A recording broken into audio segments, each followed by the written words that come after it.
Well, I've been speaking to Hank Roberts, Junior Vice President of the Association of Teachers and Lecturers, himself a secondary school teacher, and I asked him what he thought of Michael Gove's claim that teachers would damage their reputations with the strike. Reputation's got nothing to do with it. I mean, this is the first time in 127 years, it's our history, the ATL, that we've taken national action.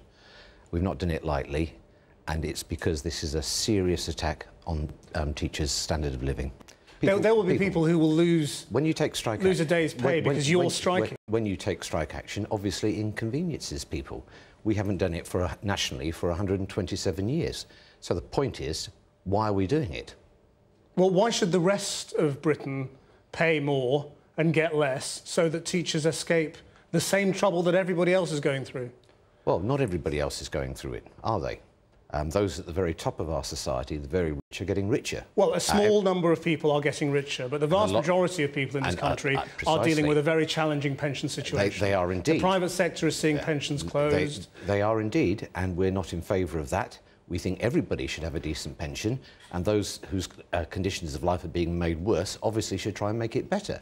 But we're democratically elected. I'm National Vice President of the Junior Vice President of the ATL, and we're elected to do a job, which is to represent our members. And by their democratic process, they have voted to take action. And it's not surprising. You make it sound as though a majority of teachers have voted to take strike action. They haven't. You have a democratic vote. Everyone can vote.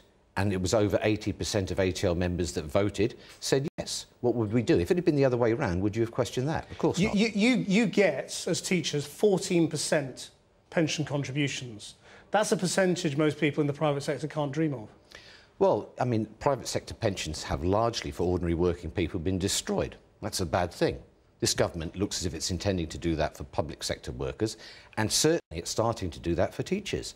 And the teachers have said they're not prepared to put up with it. And again, the question is why? You have no sympathy or apology to people who do not work in the public sector but who will lose money because they can't work on Thursday because they've got to look after their kids because the schools are closed. Well, I never said no sympathy, and yes, we're very sorry for them. But it comes to a stage when either you have to do something about it. We've tried the talking, we've tried arguing, their own National Audit Office said that teachers' pensions are affordable. The House of Commons Public Accounts Committee said they're affordable. We changed it only a few years ago to make it affordable. So it is affordable. Why are they doing it? Hank Roberts from the Teachers' Union, the ATL.